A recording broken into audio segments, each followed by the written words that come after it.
그는 급히 횡단보도를 건너 사무실로 달려가 비서에게 방해하지 말라고 소리치고 나서 문을 쾅 닫고는 수화기를 들고 불이 나게 집 전화번호를 돌렸다. 하지만 거의 다 돌렸을 때 마음을 바꿨다. 그는 수화기를 다시 내려놓고 콧수염을 만지작거리며 생각에 잠겼다. 아니, 이렇게 멍청할 때가. 포터는 그렇게 특별한 성씨가 아니었다. 포터라는 성에 해리라는 아들을 둔 사람은 많을 것이다. 그런 생각에 미치자 그는 자신이 조카의 이름이 해리였는지조차 모르고 있다는 사실을 깨달았다. 그는 그 애를 한 번도 본 적이 없었다. 그 애의 이름은 하비일지도 몰랐다. 아니면 해럴드일지도. 그러니 동생 얘기만 하면 버럭 화를 내는 아내를 괜히 걱정시킬 필요가 없었다. 사실 그녀를 탓하는 일은 아니었다. 그에게도 그런 여동생이 있었다면 아마 똑같이 행동했을 것이다. 그건 그렇다 치고 망토를 입고 있는 저 사람들은. 그는 그날 오후 내내 드릴 생각에 집중하기가 훨씬 더 어려웠다. 5시가 되자 근심에 쌓여 건물을 나서던 그는 그만 문 바로 바깥에 서 있는 사람과 부딪히고 말았다. 미안합니다. 깡마른 노인이 발부리에 걸려 거의 넘어질 뻔하자 그는 툴툴거리며 이렇게 말했다. 그 노인이 보랏빛 망토를 입고 있는 걸 깨달은 건 몇 초가 지나서였다. 그 노인은 땅바닥에 넘어질 뻔했는데도 전혀 성을 내는 것 같지 않았다. 그렇기는커녕 오히려 얼굴 가득히 환한 미소를 지으며 길 가는 사람들이 다 쳐다볼 정도로 아주 맑은 목소리로 이렇게 말했다. 미안할 거 없소이다, 선생. 오늘은 아무래도 화가 나지 않을 테니 말이오. 기뻐하시오. 그 사람이 마침내 사라졌다오. 이렇게 기쁜 날에는 당신과 같은 먹을들도 축하해야 합니다. 그리고 그 노인은 더즐리 씨를 포옹하더니 저쪽으로 가버렸다. 완전히 생판 모르는 사람으로부터 느닷없이 포옹을 받은 더즐리 씨는 땅에 뿌리가 박힌 듯 그 자리에 꼼짝없이 서 있었다. 그는 또 무슨 뜻인지는 모르겠지만 자신이 머글이라고 불렸던 것에 대해 생각했다. 그는 혼란스러웠다. 주차해 놓았던 차로 달려가 집으로 운전해 가는 동안에도 자신이 그저 상상하고 있는 것이기를 바랐다. 하지만 그는 이전에는 한 번도 이런 식으로 생각해 본 적이 없었다. 그는 상상이라는 것 자체를 좋게 생각하지 않았기 때문이었다. 4번지 차도에 들어섰을 때 그의 눈에 가장 먼저 들어온 것은 아침에 보았던 바로 그 얼룩 고양이였다. 그리고 그건 그의 심란한 기분을 더해 주었다. 고양이는 이제 그의 집 정원 담 위에 앉아 있었다. 그는 아침에 보았던 것과 똑같은 고양이라고 확신했다. 그 고양이의 눈 주위에도 똑같은 얼룩무늬가 있었다. 저리 가! 더즐리 씨는 크게 소리쳤다. 고양이는 꿈쩍도 하지 않았고 그저 그를 무서운 눈초리로 바라볼 뿐이었다. 고양이들이 다 저런가? 더즐리 씨는 생각했다. 그는 마음을 가라앉히려고 애쓰면서 집 안으로 들어갔다. 그는 아내에게서 아무 말도 하지 않으리리 마음먹었다. 더즐리 부인은 즐겁고 평범한 하루를 보냈고 그녀는 저녁을 먹으며 남편에게 이웃집 부인이 딸애 때문에 이런 어떤 골치를 썩고 있으며 두들리가 새로운 단어 실어를 어떻게 배웠는지에 대해 한참을 떠들었다. 더즐리 씨는 평소처럼 행동하려고 애썼다. 두들리가 잠들었을 때에야 그는 간신히 거실로 가서 그날 저녁 뉴스의 마지막 보도를 들을 수 있었다. 그리고 마지막으로 전국의 부엉이들이 오늘 매우 이상하게 행동하고 있다는 소식을 곳곳의 조류 관찰자들이 전해왔습니다. 부엉이들은 보통 밤에 사냥하므로 낮에는 거의 볼 수가 없음에도 불구하고 오늘은 아침해가 떠오른 이후로 수백 마리의 부엉이가 사방에서 날아다니는 광경이 벌어졌습니다. 전문가들은 부엉이들이 왜 갑자기 수면 패턴을 바꾼 건지 그 이유를 설명하지 못하고 있어요. 뉴스 앵커는 한 번씩 웃었다. 정말로 이상한 일입니다. 그럼 이제 짐 맥커핀에게 넘겨 날씨를 알아보겠습니다. 오늘 밤 더 많은 부엉이 소나기 소식이 있습니까, 짐? 글쎄요, 테드. 그 기상 예보관이 말했다. 그건 잘 모르겠지만 오늘 이상하게 행동하고 있는 건 부엉이들 뿐만이 아닙니다. 켄트, 요크셔, 던디와 같은 멀리 떨어져 있는 지방의 사람들은 제가 어제 예보했던 비 대신에 유성우가 억수같이 쏟아졌다고 전화로 전해왔습니다. 아마도 사람들이 한밤의 햇불 축제를 일찍 축하고 있는 듯합니다. 그 축제는 다음 주예요. 여러분, 하지만 오늘 밤에는 확실히 비가 올 것입니다. 더즐리 씨는 안락 의자에 얼어붙은 듯 꼼짝없이 앉아 있었다. 영국 전역의 유성우, 낮에 날아다니는 부엉이들, 곳곳에 망토를 입은 이상한 사람들, 그리고 포터 부부에 대해 수군거리는 소리들. 더즐리 부인이 차 두 잔을 들고 거실로 왔다. 이제 어쩔 수 없었고 그는 아내에게 무언가를 말해야만 했다. 그는 신경질적으로 목을 가다듬었다. 자, 페투니아, 당신 최근에 동생 소식 못 들었소? 예상했던 대로 더즐리 부인은 몹시 화를 냈다. 여느 때 그들은 그녀에게 여동생이 없는 듯이 잊으려 애쓰며 살았기 때문이었다. 아니요? 그녀가 날카롭게 말했다. 왜요? 뉴스에 우스꽝스러운 얘기가 있어서. 더즐리 씨는 우물우물댔다. 부엉이들이라니, 성운이, 그리고 오늘 시내에는 이상스럽게 보이는 사람들이 많이 있었거든. 그래서요? 더즐리 부인이 얼른 맞받아쳤다. 글쎄, 난 그게 말이야. 그 집 식구들과 어떤 관계가 있는 게 아닌가 해서 말이야. 더즐리 부인은 입을 오므리고 차를 한 모금 마셨다. 더즐리 씨는 그녀에게 포터라는 이름을 들었다고 말해야 하는지 생각했고 그는 그렇게 하지 않기로 했다. 대신에 그는 가능한 한 아무렇지 않은 듯이 이렇게 물었다. 그 집 아들 말이야. 그 애도 지금쯤 두들린 나이쯤 됐겠지? 안 그래? 그렇겠죠. 더즐리 부인이 콧방귀를 뀌며 말했다. 그의 이름이 뭐랬지? 하워드인가? 해리예요. 천하고 흔한 이름이죠. 아, 그랬지. 더즐리 씨는 가슴이 철렁 내려앉는 것을 느꼈다. 그래, 나도 그렇게 생각해. 잠자리에 들기 위해 2층으로 올라가면서 그는 그 화제에 대해 단 한마디도 더 하지 않았다. 더즐리 부인이 샤워를 하는 동안 더즐리 씨는 살금살금 침실 창가로 걸어가 앞마당을 내려다보았다. 고양이는 아직도 거기에 있었고 무언가를 기다리고 있기라도 한 듯 프리베가를 뚫어지게 바라보고 있었다. 어처구니 없는 상상을 하고 있는 걸까? 이 모든 게 포터 부부와 어떤 관련이라도 있을 수 있을까? 만일 그렇다면, 만일 그들이 조금이라도 관련이 있는 것으로 드러난다면 그는 도저히 견딜 수 없을 것 같았다. 더즐리 부부는 잠자리에 들었다. 더즐리 부인은 금방 잠들었지만 더즐리 씨는 뜬 눈으로 누워 이렇게라도 생각해보고 저렇게도 생각해보았다. 그리고 설사 이런 일들에 포터 부부가 관련되어 있다고 해도 그들이 그나 더즐리 부인 근처로 올 이유가 전혀 없다는데 생각이 미치자 한결 위안이 되었다. 포터 부부는 그와 페투니아가 그들과 그러한 부류의 사람들에 대해 어떻게 생각하는지 너무나 잘 알고 있었다. 혹시 어떤 일이 일어난다 해도 자신과 페투니아와는 어떻게도 관련될 수 있을 것 같지 않았다. 그는 하품을 하며 몸을 뒤척였다. 아무 일 없을 거야. 그러나 그의 생각은 얼마나 턱없이 잘못되었던가. 더즐리 씨가 불편한 잠을 청하고 있는 동안에도 바깥의 담 위에 앉아있는 고양이는 졸린 기색이 전혀 없었다.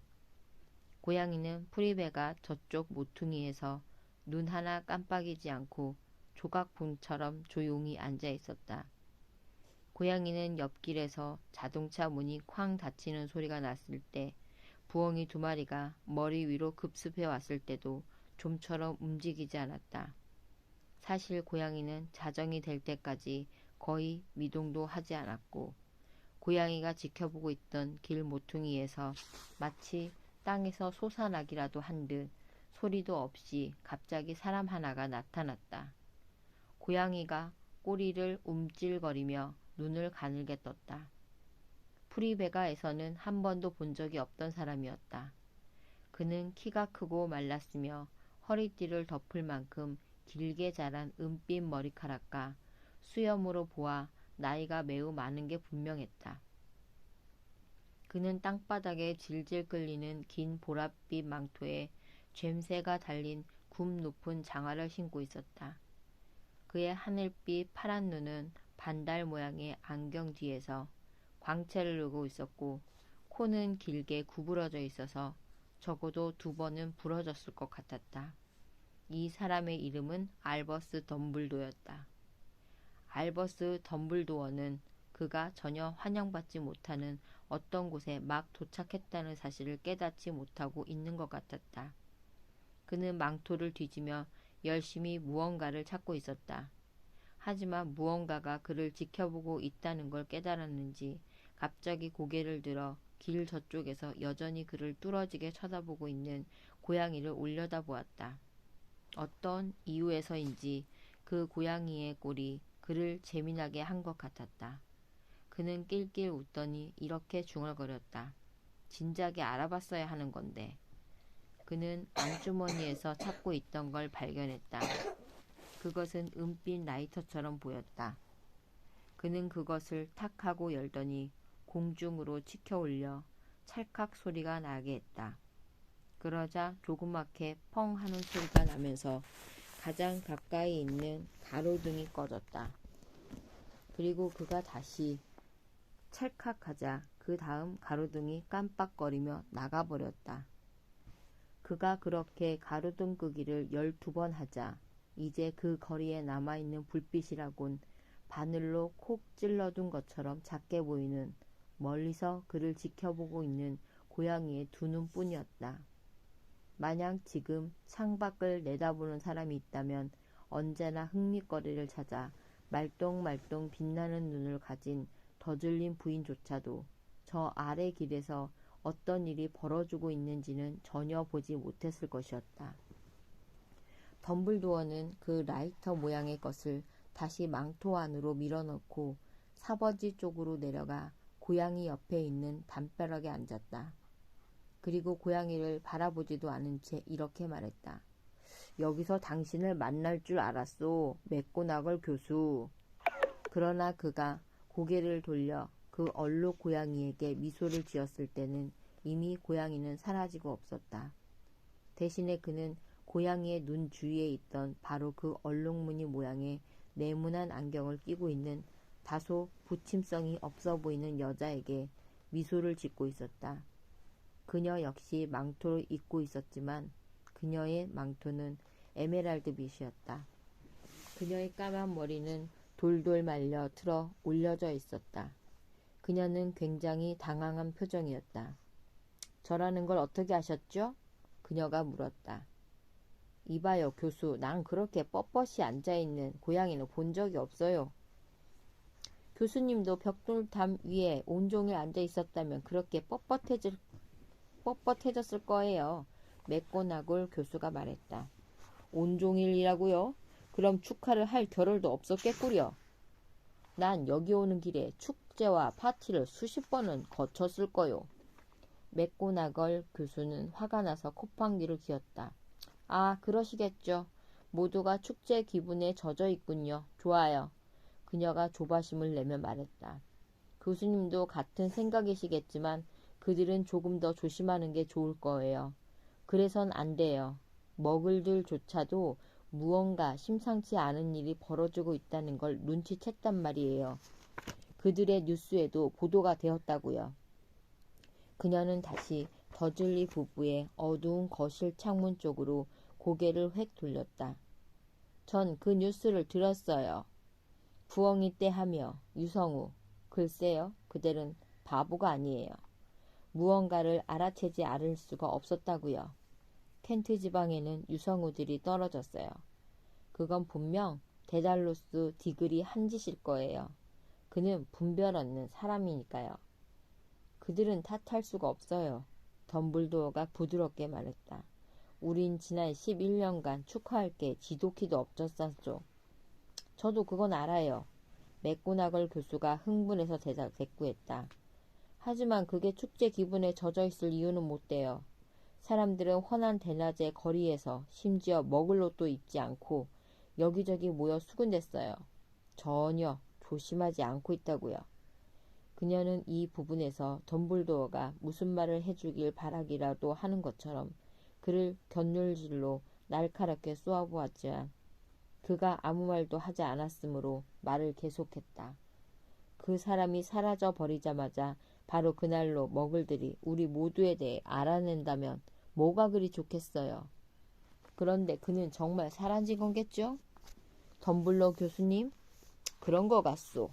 덤블도어가 말했다. 우린 고맙게 여겨야 할 게 많아요. 레몬 샤베트 드시겠소? 뭐라고요? 레몬 샤베트 말이요. 내가 좋아하는 건데 머글들이 먹는 일종의 디저트라오. 아니 됐어요. 맥고나글 교수는 지금은 레몬 샤베트 같은 것에 대해 신경 쓸 때가 아니라고 생각하는 듯 차갑게 말했다. 하지만 그 사람이 사라진다고 해도 이봐요 교수. 당신 같은 분별 있는 사람은 그를 그의 이름으로 불러도 되지 않겠소? 이 모든 그 사람 타령은 말도 안 되지 않소. 11년 동안 난 사람들이 그를 그의 이름이 볼드모트로 부르도록 설득해왔소. 덤블도어는 서로 붙어있는 레몬 샤베트를 떼어내는데 정신이 팔려 전혀 눈치채지 못한 것 같았다. 만약 우리가 계속 그 사람이라고 말한다면 모든 게 너무나 혼란스러워질 거요. 난 볼드모트의 이름을 말하는 것을 두려워해야 할 이유가 전혀 없다고 생각해요. 그러시겠죠. 맥고나걸 교수는 반은 화가 나고 반은 감탄한 듯한 어투로 말했다. 하지만 교수님은 달라요. 교수님은 좋아요. 볼드모트가 두려워하는 유일한 사람이니까요. 축혀 세우지 말아요. 덤블도어는 태연하게 말했다. 볼드모트는 내가 결코 갖지 못할 능력들을 갖고 있어요. 그건 그저 교수님이 너무 뭐랄까? 점잖아서 그런 능력들을 쓰지 않기 때문이에요. 어두운 게 천만다행이요. 폼프리 부인이 내가 새로 장만한 방한용 귀 가리개가 마음에 든다고 말한 이후 이토록 얼굴이 빨개져 본 적은 한 번도 없었소. 맥고나걸 교수는 덤블도어를 한번 날카롭게 쏘아본 뒤 말했다. 부엉이들은 떠돌아다니는 소문들에 비하면 아무것도 아니에요. 모두들 뭐라고 말하고 있는지 아세요? 그가 왜 사라졌는지, 무엇이 마침내 그를 멈추게 했는지. 맥고나걸 교수는 그녀가 온종일 차갑고 딱딱한 담 위에 앉아 기다렸던 진짜 이유인 가장 논의해보고 싶었던 요점에 도달한 것 같았다. 그녀는 고양이로서도 여자로서도 지금처럼 뚫어질 듯한 눈조리로 덤블도어를 바라보았던 적이 없었다. 모두라는 것이 무엇을 의미하는지 그녀는 확실히 덤블도어가 그것이 사실이라고 말할 때까지는 믿지 않을 것이었다. 덤블도어는 그러나 레몬 샤베트를 하나 더 먹기로 했을 뿐 아무 대답도 하지 않았다. 그녀는 힘주어 말했다. 지난밤에 볼드모트가 고드릭 골짜기에 나타났다고들 말하고 있어요. 포터 부부를 찾아서요. 소문에 의하면 릴리와 제임스 포터 부부가 죽었대요. 덤블도어는 머리를 숙였다. 맥고나걸 교수는 숨이 막혔다. 릴리와 제임스가요? 전 그 말을 믿을 수 없어요. 전 그 말을 믿고 싶지 않아요. 오, 알버스. 덤블도어는 팔을 뻗어 그녀의 어깨를 토닥였다. 알아요, 알아. 그가 무거운 목소리로 위로했다. 말을 계속하는 맥고나글 교수의 목소리가 떨렸다.